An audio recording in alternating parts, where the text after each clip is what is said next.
기획을 할 때 기획으로 끝나거나 매출이 오르지 않는 이유는 명확한데요. 첫 번째, 기획할 때 목표를 세우지 않습니다. 두 번째, 우리 회사와 맞지 않는 남의 자료를 인터넷에서 서치해서 그거를 대입시킵니다. 세 번째, 마케팅에서 이야기하는 적절한 마케팅 도구들이 있습니다. 근데 그 도구들을 사용하지 않고 기획안을 만들기 때문입니다. 적절한 마케팅 도구들을 사용하면 기획이 쉽고 정확해지는데요. 지난번 영상에서는 필립 코틀러 교수의 마케팅 전략 프로세스에 대한 교과서적인 설명을 좀 드렸다고 하면, 이번 영상에서는 마케팅 실무에서 각 단계에 맞는 적절한 마케팅 도구들을 어떻게 사용하고, 그리고 기획안이 실현 가능하고 이 기획안을 만드는 과정에서 인사이트까지 생기게 되는 그런 기획안을 어떻게 만드는지 보여드리도록 하겠습니다. 실전 마케팅 도구에서 쓰이는 이제 실무 도구들이 있습니다. 여기에 나와 있는 내용들은 이 영상의 뒷부분에서 자세하게 따로따로 설명을 드립니다. 첫 번째는 손익분기점 분석인데요. 이 손익분기점 분석은 다양한 형태의 지표들을 목표로 제시할 수 있게 해줍니다. 가장 먼저 손실과 이익이 0이 되는 지점, 손익분기점, 그 매출 금액이라든지 내가 목표 이익 설정이라든지 그리고 고정비와 변동 비율, 공혼 이익률 등의 자료를 구할 수 있게 됩니다.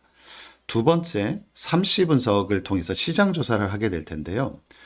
시장 세분화를 시켜주고 그래서 우리의 목표 시장이 어딘지 찾고 그 다음에 우리의 목표 고객들 그리고 경쟁자와 고객과 우리 회사 자사를 서로 비교할 수 있게 해줍니다.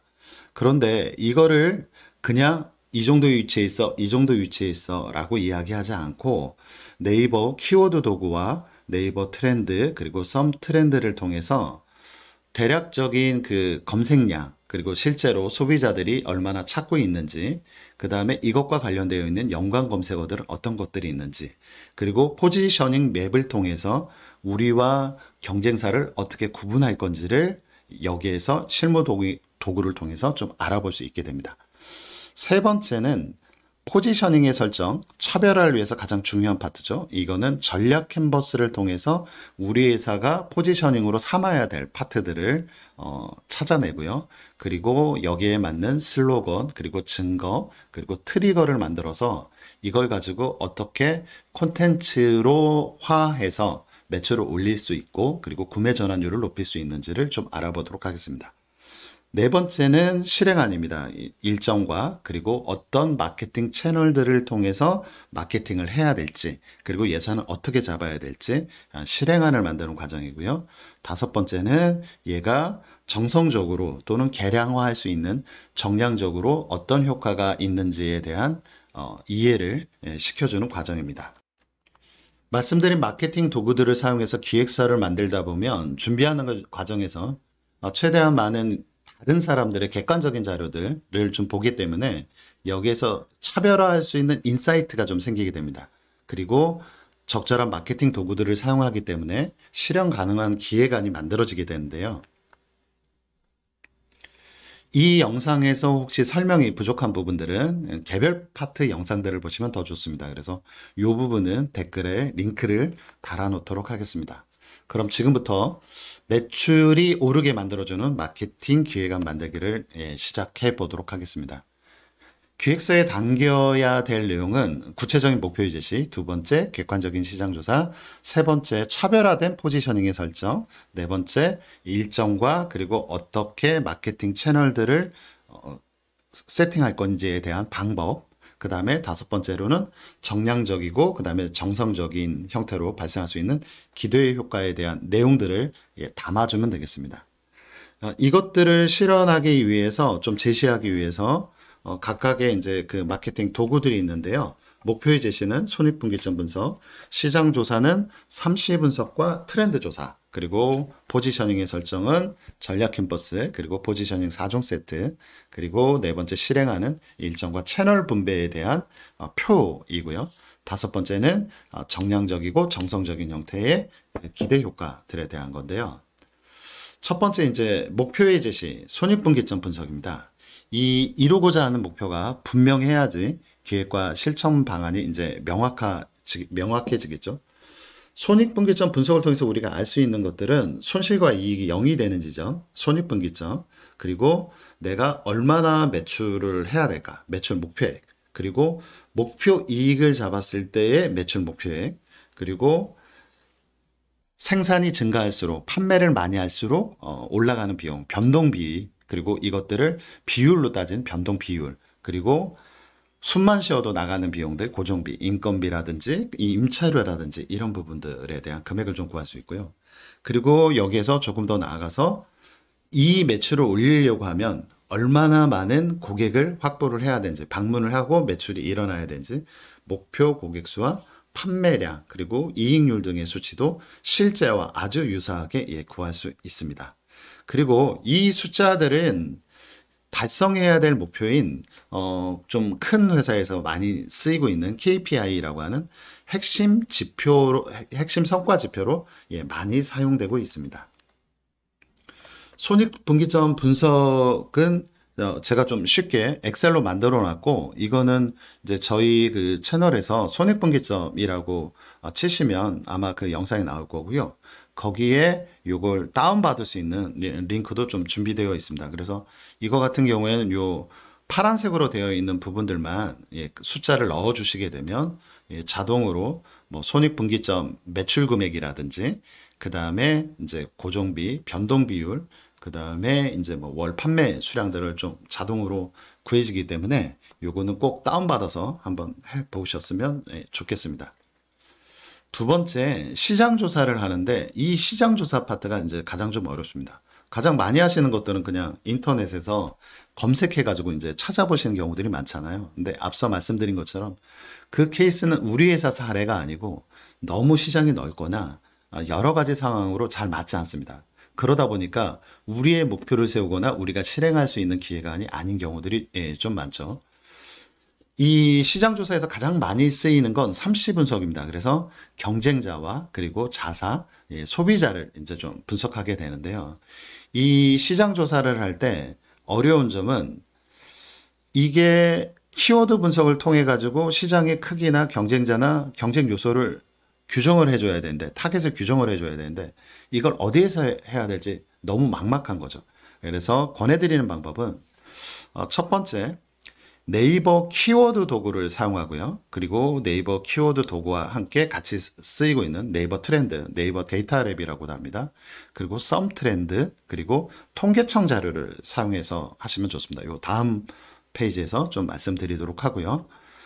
또 하나 이제 그 환경 분석이라고 해야 되는 건데, 이 환경 분석은 너무 광범위합니다. 그래서 우리가 하기에는 뭐 러시아에서, 우크라이나에서, 또는 또 북한에서, 또는 중국에서 어떤 일이 벌어질지 전혀 알 수 없죠. 그래서 우리와 좀 직접적으로 관련이 있는 부분들이나 좀 중요한 부분들만 좀 인용해 가지고 범위를 좀 한정해서 환경 분석을 좀 하시면 좀 좋을 것 같습니다.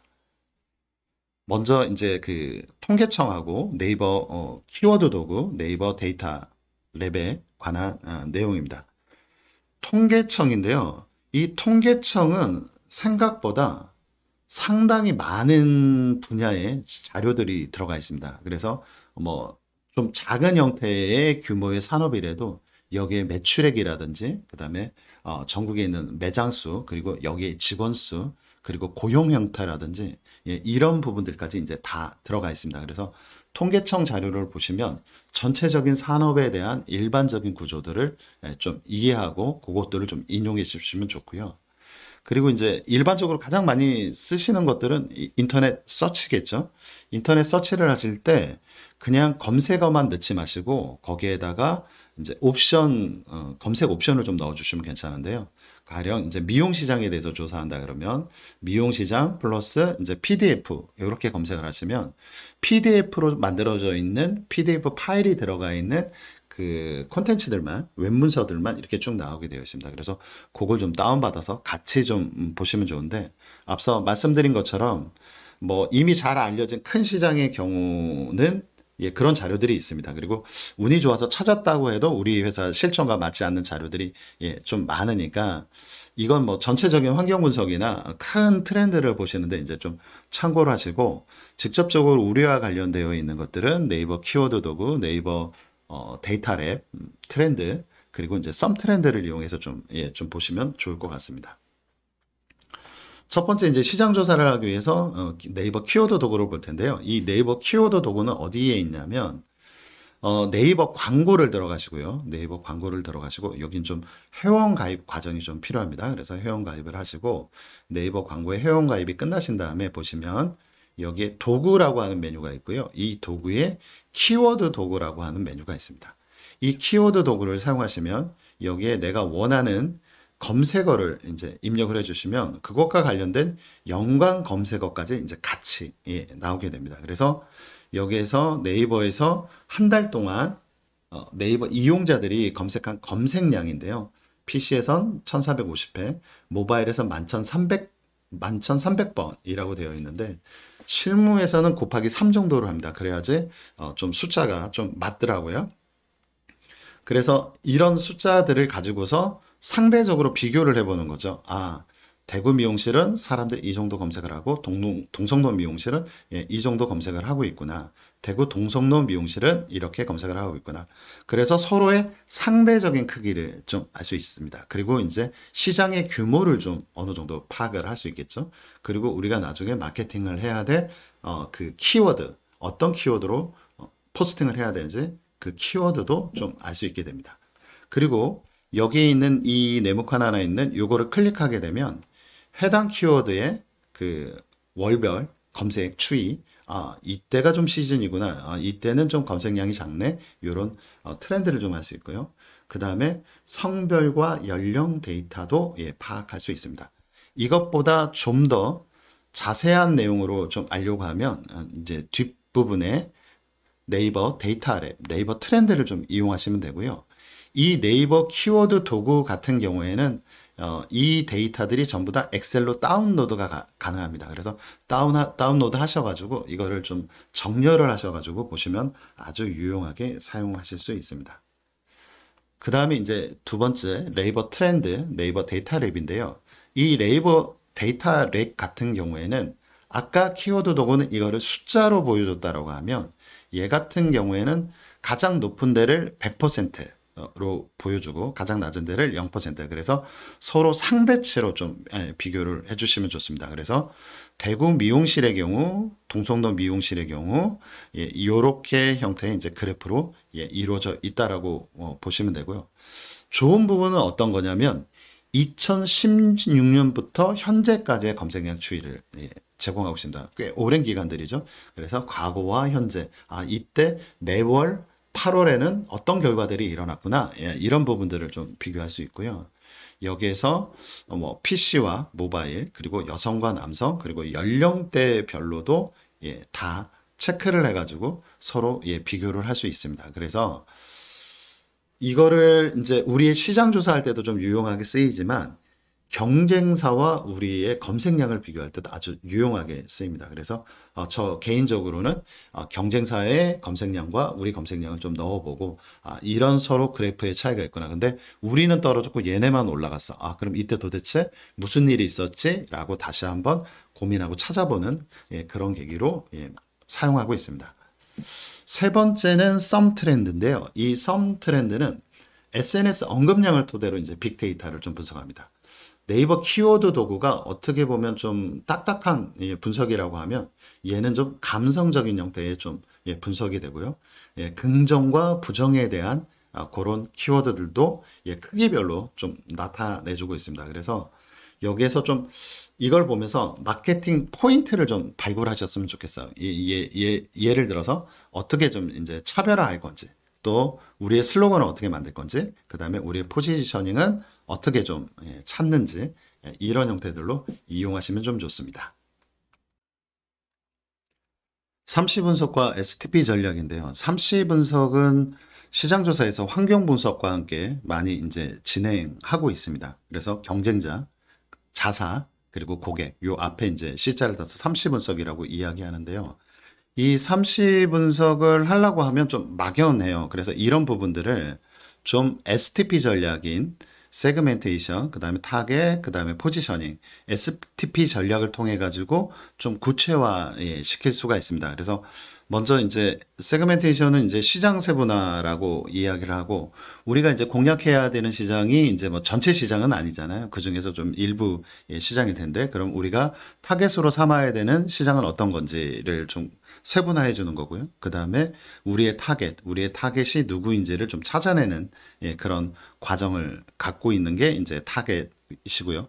세 번째는 이제 차별화를 어떻게 시킬 건지, 이 제품이 범람하고 있는 시장에서 우리 제품을 어떻게 차별화시키고 어떻게 차별화된 콘텐츠로 고객들에게 이제 판매를 할 것인지에 대한 전략을 만드는 좀 과정이라고 생각해 주시면 되겠습니다. 시장 조사 방법을 할 때 혼자서만 이걸 하려고 하면, 우리 회사만 분석을 하면 이게 문제점이 잘 안 보여요. 그 마이크 타이슨, 이 권투 선수가 한 얘기가 있죠. 누구나 그럴듯한 계획은 가지고 있다. 처맞기 전까지는. 예. 여기에서 이제 좀 가장 인상적인 건 뭐냐면, 내만 열심히 하는 게 아니라 상대방, 경쟁자의 행동에 따라서 우리가 이제 영향을 좀 많이 받게 되죠. 그래서 우리만 또는 경쟁자만 분석을 해서는 문제점이 잘 보이지 않습니다. 그래서 우리가 지금 현재 소비자들이 선호하고 있는, 소비자들이 페인 포인트, 답답한 걸로 느끼고 있는 가려운 곳에 대한 부분들을 경쟁 요소로 좀 만들어 주고요. 그래서 이걸 가지고서 이 경쟁 요소에서 경쟁자와 우리를 한번 비교해 보는 겁니다. 이렇게 비교해 보면 우리가 가지고 있는 장점이나 경쟁자의 약점이 좀 잘 보이게 됩니다. 그 앞서 이제 보여드렸던 키워드 분석이나 썸 트렌드를 통해서 여기에서 이제 경쟁 요소들을 좀 찾아주시면 좋고요. 뭐 이제 감성 분석이라든지, 그 다음에 이제 검색량이 많은 요소들, 이런 부분들로 경쟁 요소를 좀 찾아주시면 좀 좋고요. 이 경쟁 요소들을 좀 찾아가지고 뒤에 보여드리는 포지셔닝 맵을 만들어주면 좀 좋습니다. 그래서 위치를 좀 잡아주고, 그리고 또 그 뒷부분에 나오는 이제 김희찬 교수가 블루오션 전략에서 썼던 이제 전략 캠퍼스라고 하는 게 있습니다. 요걸 통해서 포지셔닝 4종 세트를 좀 만들어 주시면 좋은데요. 시장 조사 방법에 있어서 이제 고객 분석을 먼저 좀 해줘야겠죠. 이 고객 분석을 할 때 중요하게 이제 생각하실 부분들은 뭐냐면 페인 포인트라고 하는 부분입니다. 그러니까 이 회사가 얼마나 좋은 회사인지, 그 다음에 어떻게 연구하고 어떻게 개발했는지, 이런 거는 사실상 크게 중요하지는 않습니다. 물론 마지막에 이제 구매로 이어질 때 뭐 신뢰도에 대한 부분들이 있겠지만, 지금 당장 필요한 건 내가 가지고 있는 어려움, 내가 가지고 있는 고충들을 해결해 줄 수 있는 제품이나 서비스면 된다라고 하는 거죠. 데이브 맥쿨러라는 그 500 스타트업의 이제 예전 대표죠. 이 사람이 한 말이, 고객은 당신의 솔루션에는 관심이 없다. 자신의 문제에만 관심이 있다라는 거죠. 이때 이제 이 고민을, 이 페인 포인트, 해결해 줘야 될 부분들을 우리가 이제 페인 포인트라고 이야기합니다. 이걸 가지고서 이제 그 세그멘테이션 S, 그 다음에 타겟팅 T, 그 다음에 이제 포지셔닝 P, 이렇게 이제 STP 전략을 하나 좀 만들어 봤는데요. 제가 이제 좀 라면이라고 하는 주제로 이제 한번 좀 만들어 봤습니다. 여기서 이제 시장 세분화는 뭐 지리적, 뭐 도시에 살고 있는 사람과, 그 다음에 어촌에 살고 있는 사람들, 그 다음에 이제 뭐 원룸에 살고 있는 사람들, 뭐 이런 지리적인 형태에 대한 부분이 있을 거고, 그 다음에 나이, 성별, 직업, 인종, 종교, 뭐 이런 인구학적인 부분, 그 다음에 라이프 스타일이라든지 소비자 행동에 대한 부분들로 이제 그 나눠보는 거죠. 어떤 시장들이 이제 존재하고 있는지.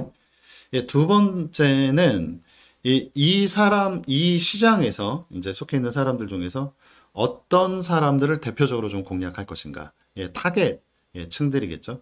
여기에서 이제 타겟층의 가장 대표적인 인물을 우리가 뭐라고 이야기하냐면 페르소나라고 얘기합니다. 그래서 타겟은 라면을 좋아하지만 건강에 대해서 걱정하는 여성이라고 한다 그러면, 페르소나는 입시를 앞둔 강북 지역 고등학교를 다니는 3학년 여학생이다 라고 대표적인 타겟을 하나 정해주는 거죠. 이 페르소나가 있어야지 마케팅에 할 때, 콘텐츠를 만들 때 좀 상당히 좀 쉬워집니다. 그리고 세 번째는 이제 포지셔닝인데, 간단하게 이제 포지셔닝 맵을 한번 만들어 보는 겁니다. 그래서 우리가 뭐 썸 트렌드나 네이버 키워드 도구나 이런 곳에서 어떤 경쟁 요소들을 이제 파악을 했다라고 하면 또는 소비자의 이제 페인 포인트를 파악을 했다라고 하면 그 중에서 가장 대표적인 거 한 두 가지 정도를 골라봅니다.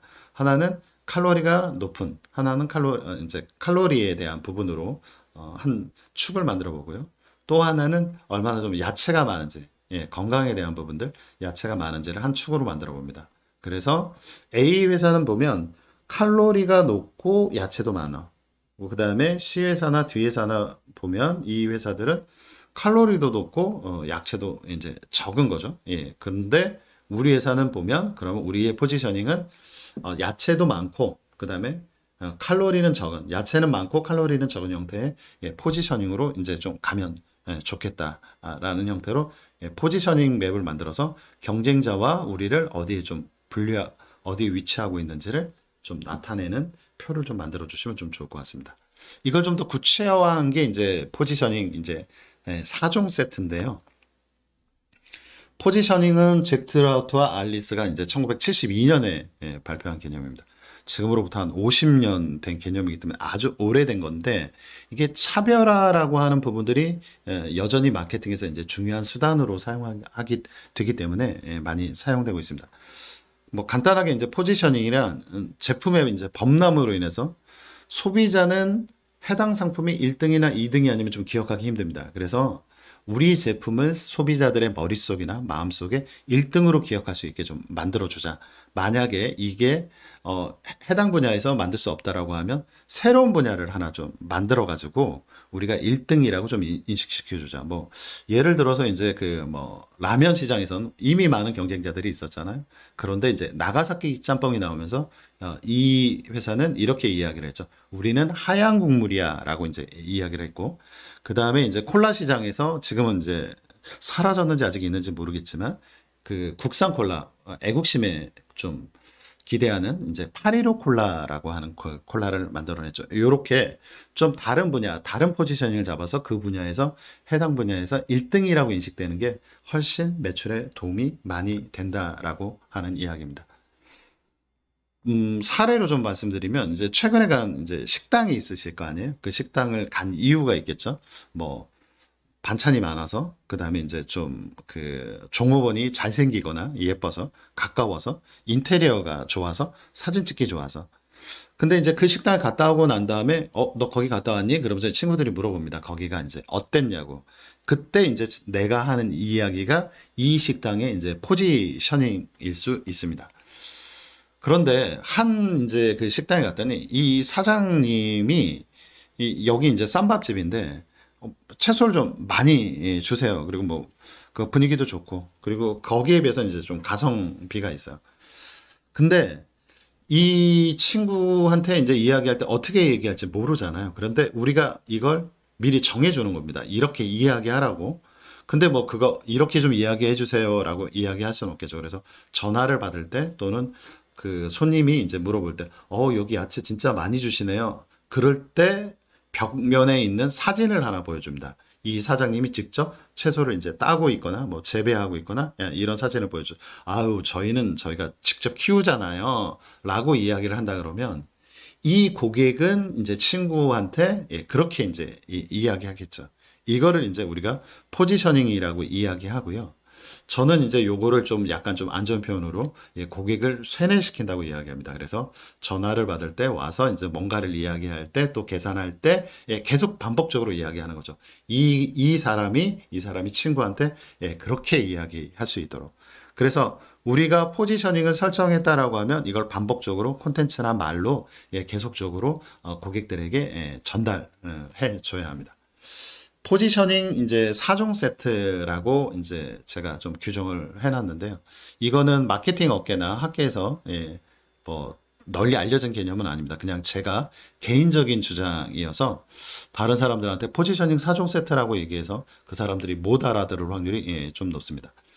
첫 번째 포지셔닝입니다. 포지셔닝은 이제 차별화된 정체성을 가지고 있죠. 뭐 예로 말씀드리면 가격 비교 사이트라고 얘기할 수 있겠습니다. 두 번째 이제 슬로건인데 이 슬로건은 크고 선명한 깃발이라고 이야기했습니다. 그래서 뭐 이제 광고 카피에 좀 많이 좀 사용되죠. 가격 비교 사이트라고 하면 여기에 슬로건은 우리는 최저의 가격을 찾아드립니다. 라고 이제 슬로건을 만들 수 있겠죠. 세 번째는 이 슬로건을 믿게 만드는, 그래서 구매로 이어지는 구매 전환율을 올리게 하는 역할을 하는 이제 증거입니다. 이건 확신을 줘가지고 구매로 좀 시키는 역할인데요. 최저의 가격을 찾아준다고 했는데 어떻게 찾아줄 거냐? 저희는 30명의 전문조사위원이 매일 3차례씩 조사를 하고 있습니다. 그래서 슬로건을 이제 그 어떤 확신을 주게 만드는 역할을 하죠. 네 번째는 트리거입니다. 예, 트리거는 이제 방아쇠라고 하는 뜻인데요. 이게 어떤 계기가 있어야 되겠죠. 그래서 이 계기를 뭐 광고를 한다든지 아니면 메일을 보낸다든지 아니면 이벤트, 할인 또는 쿠폰, 예, 이것들을 통해서 고객들이 한번 사볼까? 예, 이렇게 들어오는 역할을 하는 거죠. 예, 이 과정에서도 가장 힘들어 하시는 건 포지셔닝을 설정하는 거예요. 포지션을 찾는 거예요. 이걸 좀 많이들 어려 하시더라고요. 근데 이제 우리나라 이제 뭐 경영, 경제, 예, 이런 것들을 하시는 분들 중에서 이 책이 아마 가장 많이 팔렸을 거예요. 블루오션 전략이라고 하는 김희찬 교수가 그 공저한 책인데요. 이 부분은 뭐 이제 그거죠. 이제 경쟁이 이제 치열한 바다, 레드오션에서 싸우지 마라. 경쟁이 없는 이제 블루오션에서 좀 성공해라라고 하는 이제 그런 내용들을 좀 담고 있는데요. 저는 이 책에서 가장 인상 깊게 봤던 파트가 어떤 파트냐면 이 전략 캔버스라고 하는 이 파트입니다. 그러니까 기존의 마케팅 도구나 툴들은 나만 분석하든지 또는 경쟁자만 분석하든지 이 두 개의 회사들을 한 표에서 분석하는 도구들이 이제 거의 없었어요. 예, 그리고 좀 유용하지도 않았고요.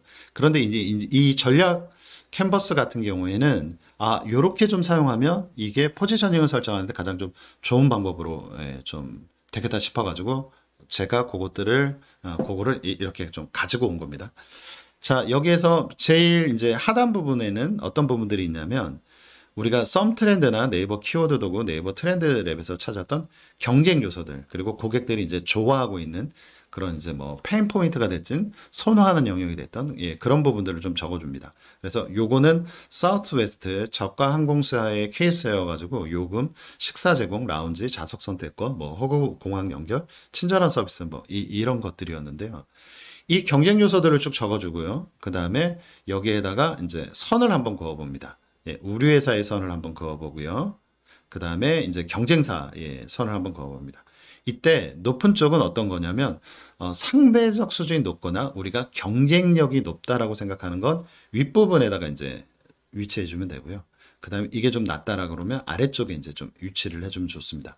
그러면 결국은 우리 회사의 포지셔닝 어떤 파트가 되냐면 경쟁자들과 비교해서 우리가 고객이 페인 포인트로 느끼고 있지만 고객이 선호하는 영역인데 우리가 이제 높은 쪽에 위치하고 있는 게 우리 회사의 포지셔닝이 될 확률이 높습니다. 그래서 친절한 서비스, 소요 시간, 운항 빈도를 가지고서 우리 이제 슬로건을 좀 만들어주면 되죠. 그래서 포지셔닝을 찾고 슬로건을 만드는 과정에서 이 전략 캔버스를 이용하시면 좀 좋은 형태가 됩니다. 크고 선명한 깃발 슬로건인데요. 두 번째, 포지셔닝 4종 세트에서 두 번째. 이거는 그냥 광고 카피라고 좀 생각하시면 좀 좋겠습니다. 그래서 뭐 예전에 침대는 과학입니다. 또 하나의 가족, Think Different, Just Do It. 그래서 슬로건은 약간 뜨뜻미지근한 포지셔닝을 구체화시켜주는 문장이고 이게 구매 전환을 올리는데 아주 강력한 역할을 하게 됩니다. 크고 선명한 깃발이기 때문에 그래서 콘텐츠 제작 시 광고 카피로 주로 이제 사용을 하게 되게 됩니다. 저희 이제 매우마는 매출이 오르지 않으면 마케팅이 아니다. 그러니까 이제 크고 강력한 깃발 슬로건으로 사용되고 있습니다. 슬로건은 뭐 군대의 함성이란 스코틀랜드에서 이제 좀 유래된 언어고요. 다음에 이제 그 포지셔닝 4종 세트가 복합적으로 보여주고 있는 그런 형태의 사례를 좀 보여드릴 텐데요. 졸라빨라 PC방 혹시 아시나요? 이게 아직도 있어가지고 아마 이제 보신 분들도 좀 계실 텐데 아주 강력하죠. 그리고 뭘 하는 데인지 한 방에 좀 알 수 있겠죠. 이게 이제 그 뭐 롤플레잉 게임들이 좀 많이 나왔을 때 이때 이제 렉이 걸리면 뭐 죽고 그리고 이제 뭐 아이템들을 뺏기고 뭐 이런 형태의 일들이 많이 벌어졌을 때 이 졸라발라 PC방이 이제 태동을 하게 됩니다. 그래서 뭐 느낌 그 네이밍이나 그 포지셔닝은 따로 설정하지 않아도 뭐 하는 데인지 알겠다. 그 다음에 이제 여기 이제 슬로건을 걸어 놓습니다. 뭐라고 걸어 놨냐면 대한민국 최고 사양. 예, 직접 체험하십시오라고 하는 슬로건을 걸어 놓고요. 그 다음에 이제 여기에다가 이제 증거를 예, 표시해 놓는데요. 증거는 뭐 우리는 램은 얼마고 CPU는 얼마고 그 다음에 그래픽 카드는 뭐야 이렇게 이제 증거를 예, 제시를 해줍니다. 그리고 이제 세 단장 오픈이라고 하는 이제 트리거를 예, 좀 적어주게 되는 거죠. 저는 개인적으로 이제 포지셔닝 4종 세트의 가장 좀 훌륭한 예라고 생각하고 있습니다. 그러면 여러분들은 이제 여러분 회사는 어떤 포지셔닝 4종 세트를 가지고 있는지 한번 고민해 보시고 그것들을 만들어 놓으시면 어떤 부분에 좋냐면 기획안이 완성되기도 하지만 매출을 올리는 구매 전환이 아주 잘 이루어집니다. 그래서 사이트에 100명이 들어왔는데 그전에는 10명만 구매하고 나갔다라고 하면 이렇게 콘텐츠를 만들어 주시면 20명, 30명으로 구매 전환율이 예, 올라가게 됩니다. 다음으로 이제 네 번째 이제 기획안 이제를 만드셔야겠죠. 그리고 이제 이걸 아까 손익분기점 분석에 의해서 뭐 마케팅 예산을 이 정도 잡는 게 좀 적절하다라고 이제 결정이 됐다라고 하면 이것들을 이제 좀 각 채널, 마케팅 채널별로 예산 배분을 해 주셔야겠죠. 뭐 이제 구글 유튜브에 얼마, 그 다음에 네이버 체험단에 얼마, 네이버 키워드 광고에 얼마, GFA 얼마, 또 카카오나 아니면 또 인스타그램이나 그 다음에 페이스북에는 어느 정도 예산을 좀 배분해야겠다. 그 다음에 일정을 좀